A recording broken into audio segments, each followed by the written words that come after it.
نامزد کردہ پریزیڈنٹ یعنی آصف علی زرداری صاحب کو عہدہ صدارت دینے کی ضرورت ہوگی. ہم کمفرٹیبلی اس سمپل میجورٹی کے تحت اپنی حکومت چلا سکیں گے. اور اگر دیکھا جائے تو اس بات میں وزن اس وجہ سے ہے کہ مسلم لیگ نون کو سمپل میجورٹی کے لیے اس وقت اسٹیبلشمنٹ کی ضرورت نہیں ہے, لیکن ان کی یہ خواہش اپنی جگہ پر موجود ہے کہ جناب اگر ہم نے برڈن خود شیئر کرنا ہے تو پھر ہم پاور شیئر کیوں کریں. اور شاید یہی وجہ ہے کہ قومی اسمبلی کے اجلاس کو طلب کرنے اور وہاں پر حلف برداری کے لیے تاخیر کی جاری ہے. نواز شریف صاحب کی طرف سے جن حلقوں کو آئیڈینٹیفائی کیا گیا تھا, مسلم لیگ نون کی طرف سے جن حلقوں کو آئیڈینٹیفائی کیا گیا تھا, ان کا نمبر تھا 13. اس کا مطلب یہ ہے کہ نیشنل اسمبلی میں پیپلز پارٹی کی بلیک میلنگ سے بچنے کے لیے مسلم لیگ نون کو 12 نشستوں کی ضرورت ہے اور 13 کے لیے ری کاؤنٹنگ کی درخواستیں 8 فروری کے بعد نتائج کی اناؤنسمنٹ کے فوری بعد ہی الیکشن کمیشن آف پاکستان کے روبرو نہ صرف دائر کر دی گئی تھی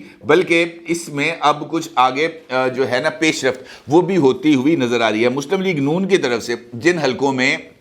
ری کاؤنٹنگ کی درخواست دی گئی ہے ان میں جناب قومی اسمبلی کا حلقہ ہے NA79, NA81, NA86, NA91, NA97, NA105,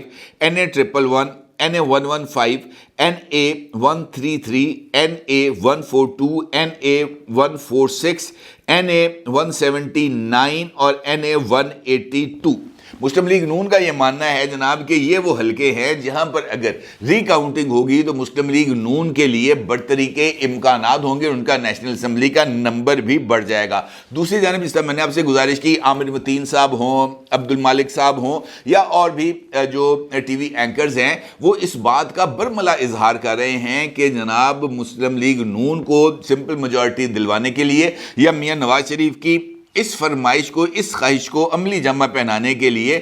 جو پاکستان کی اسٹیبلشمنٹ ہے وہ متحرک ہو چکی ہے. اب اگر یہ بات درست ہے تو کچھ ڈیٹا ہے میرے پاس جو اس بات کی طرف اشارہ کر رہا ہے کہ حقیقی صورتحال کیا ہے. اگر پاکستان تحریک انصاف یہ مانتی ہے کہ اس کو نیشنل اسمبلی کی 80 سیٹوں سے ہرایا گیا اور ان کا جو نمبر ہے وہ 180 بنتا ہے, تو ان کو کم از کم ان 80 نشستیں جہاں پر وہ جیتے ہوئے ہیں ان کو الیکشن کمیشن آف پاکستان کے سامنے بھی چیلنج کرنا چاہیے تھا اور ان کو الیکشن ٹریبیونل کے اندر بھی وہ جو ہے چیلنج کیا جانا چاہیے تھا ان نتائج کو, تاکہ پاکستان تحریک انصاف کے اس کلیم کو تقویت ملتی کہ جناب ہماری طرف سے اتنی درخواستیں فورم کے اوپر گئی ہوئی ہیں داد رسی کے لیے. جبکہ اس وقت جو صورتحال سامنے آ رہی ہے وہاں پر تو اس حوالے سے کوئی بھی چیز نظر نہیں آ رہی. پاکستان تحریک انصاف کی طرف سے جو الیکشن کمیشن آف پاکستان ہے وہاں پر صرف 22 حلقوں کے انتخابی نتائج کو چیلنج کیا گیا ہے. پاکستان تحریک انصاف 80 انتخابی حلقوں پر کلیم کرتی ہے کہ اس کو ہرایا گیا, لیکن جو چیلنج کیے گئے ہیں جن حلقوں کے نتائج وہ 80 نہیں ہیں بلکہ 22 ہیں, اور ان 22 میں سے 10 حلقے ایسے ہیں جن کا تعلق خیبر پختونخوا سے ہے. جبکہ پنجاب میں مسلم لیگ نون کی طرف سے جن حلقوں کو چیلنج کیا گیا ہے صرف پنجاب میں ان کا نمبر تقریباً 16 بنتا ہے, اور مسلم لیگ نون کا یہ ماننا ہے کہ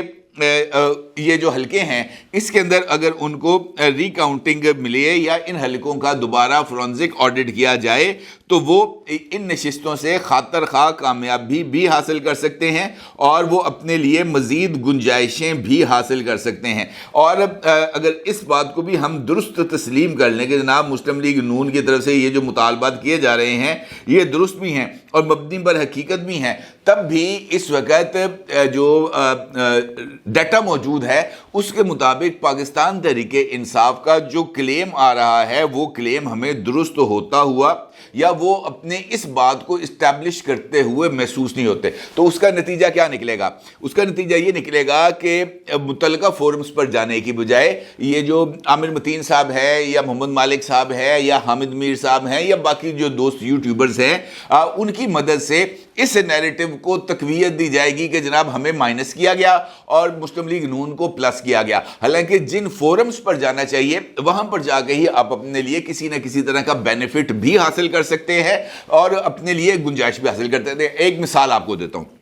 پاکستان تحریک انصاف کے لیڈر ہیں شیر افضل مروت صاحب. شیر افضل مروت صاحب پی ٹی آئی کے جو سینئر وائس پریزیڈنٹ بھی رہ چکے ہیں اور ان کی طرف سے وہ ممبر قومی اسمبلی بھی منتخب ہوئے ہیں. ان کی طرف سے 8 فروری کے انتخابی نتائج اور پورے کے پورے الیکشن کو چیلنج کیا گیا ہے سپریم کورٹ آف پاکستان میں. ٹھیک ہے جی. اور اس کے اندر شیر افضل مروت صاحب کا یہ ماننا ہے کہ یہ جو انہوں نے انتخابات کو سپریم کورٹ آف پاکستان میں چیلنج کیا ہے، پورے کے پورے انتخابی عمل کو، بلے کے انتخابی نشان کو واپس لے کر انتخابی دھاندلیاں، آروز، ہر ایک چیز کو انہوں نے چیلنج کیا. اور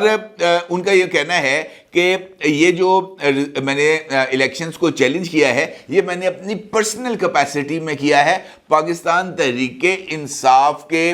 نام کے اوپر یا پاکستان تحریک انصاف کے فورم کو یوٹیلائز کرتے ہوئے میں نے ان انتخابات کو سپریم کورٹ آف پاکستان میں چیلنج نہیں کیا. جبکہ اسی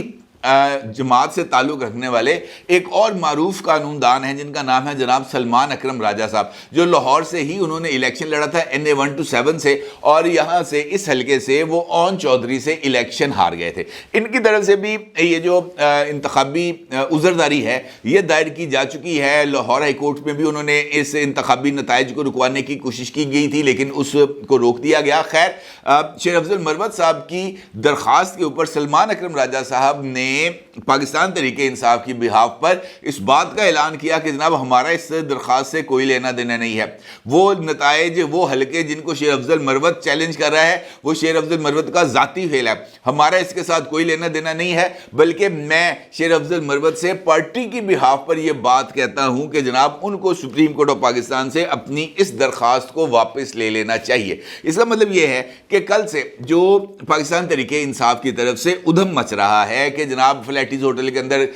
پنجاب اسمبلی کا اجلاس بلا کے وہ تمام لوگ جو ان کے اپنے ہی جاری کردہ فارم 45 کے مطابق الیکشن جیت گئے ہیں ان سے رکن پنجاب اسمبلی کا حلف لیا جا رہا ہے. پھر اس بات کا اعلان کیا جا رہا ہے کہ جناب ہم اسمبلی کا اجلاس بھی بلائیں گے اور اس اسمبلی کے اجلاس میں ہم سپیکر کا الیکشن بھی کرائیں گے، ہم ڈپٹی سپیکر کا الیکشن بھی کرائیں گے، ہم جناب چیف منسٹر کا الیکشن بھی کرا کے اپنی ڈیفیکٹو گورنمنٹ کو اسٹیبلش کریں گے اور پنجاب کے اندر ایک اور حکومت وقوع پذیر ہو جائے گی. کس بیس پر کہ ہمیں ہمارا حق نہیں دیا گیا، ساڈا حق ایتھے رکھ. اور جب حق رکھنا ہے تو حق کے لیے ضروری ہے کہ آپ کو داد رسی کے لیے اس فورم پر جانا پڑے گا. جب داد رسی کے فورم کی بات کرتے ہیں تو 80 حلقوں کی بات ہوتی ہے اور جن حلقوں کو چیلنج کیا جاتا ہے اس کا نمبر آتا ہے 22. تو اگر اس 22 کے انتخابی نتائج کو پاکستان تحریک انصاف کے انتخابی نتائج کے ساتھ رکھ کر جوڑ دیا جائے تب بھی پاکستان تحریک انصاف اس پوزیشن پر نہیں آ رہی کہ وہ نیشنل گورنمنٹ بنا سکے یا نیشنل اسمبلی میں کسی بھی طریقے سے اپنا کوئی رول پلے کر سکے.